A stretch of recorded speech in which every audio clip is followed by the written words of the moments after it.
Die lente het hierdie jaar baie skielik vir ons gekom. Ons was eintlik nog besig om die naherfs te bewonder en dan die strakheid van die winter. Ons het nog in een oomblik het ons hierdie verskriklike koue fronte gehad wat oor die land gekom het en ons het met 'n skok besef dat ons nie te gemaklik moet raak nie. Maar nou is die lente hier en ons is weer eens verstom oor dit wat in die Here se skepping aan die gang is.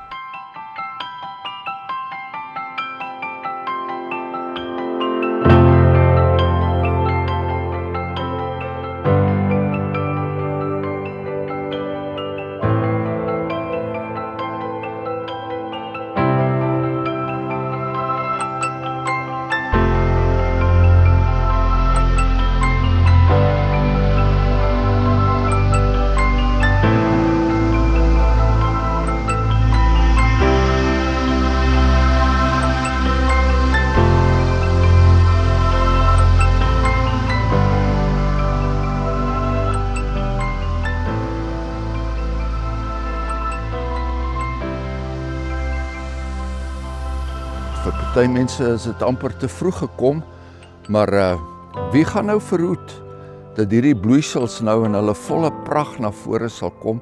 Wie gaan verhoed dat die nuwe blare gaan uitkom? En die ou blare, dit wat ons nog hier in die herfs bewonder, daai pragtige bruin kleure, die blare wat eers vergeel het en toe verbruin het. En daardie blare se tyd is om. Dit is nou tyd vir 'n nuwe lewe. Die ou blare wat miskien nog hardnekkig aan die takke vasgeklou het, daai ou blare moet weg, dit moet af. Daar is nie meer plek vir hulle nie.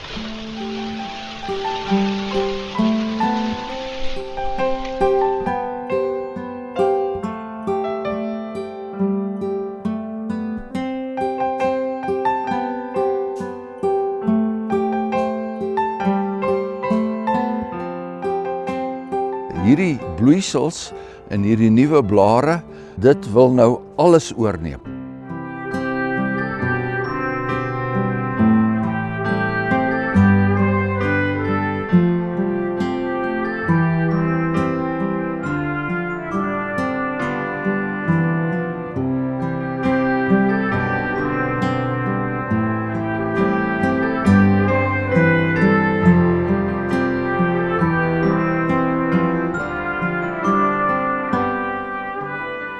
En so is dit ook in ons eie geestelike lewe. Wanneer die Here se Heilige Gees oor ons lewens beheer neem, dan moet die ou dinge weg.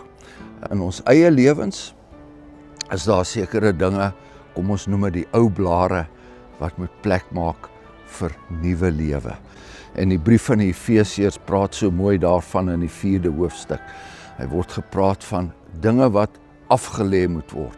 En dan noem hy hulle ook by die naam. Hy noem hulle, dit is die vuil taal, dit is die leuns, dit is die slegte begeertes wat mense het, dit is die bitterheid wat hulle koester, dit is die woede waarin hulle nog altyd uiting gegee het. Al daai dinge is soos ou blare wat moet weg. Weg vir 'n nuwe lewe, 'n lewe van selfbeheersing, 'n lewe van bedagsaamheid, 'n lewe van liefdevolheid. Dit is dinge wat nou na vore moet kom en dit is onweerstaanbaar. Die ou lewe moet weg, die ou mens soos dit daar staan, daardie ou mens moet nou plek maak vir die nuwe mens. Dit is dalk 'n geleidelike proses. Ons heiligmaking, soos baie kere in die winter sal jy nog sien, nie al die blare het afgeval nie, maar uiteindelik moet die ou lewe vir die lente lewe plek maak. Dit is dan veral ons verbintenis aan die Here Jesus Christus wat kernbelangrik is. Wanneer ons in Johannes 15 lees dat die gelowige is soos 'n loot wat aan die wynstok ingeplant is, wat nou deel is van die wynstok, dan is dit vir ons belangrik om te weet dat dit is slegs deur daai verbintenis aan die Here Jesus Christus wat daar vrug na vore kan kom, wat daar nuwe lewe na vore kan kom. En in daai geval verwys die Here Jesus Christus dat God die Vader soms deur 'n snoeiproses daardie ou dooie stokke, ou dooie hout wegneem van ons.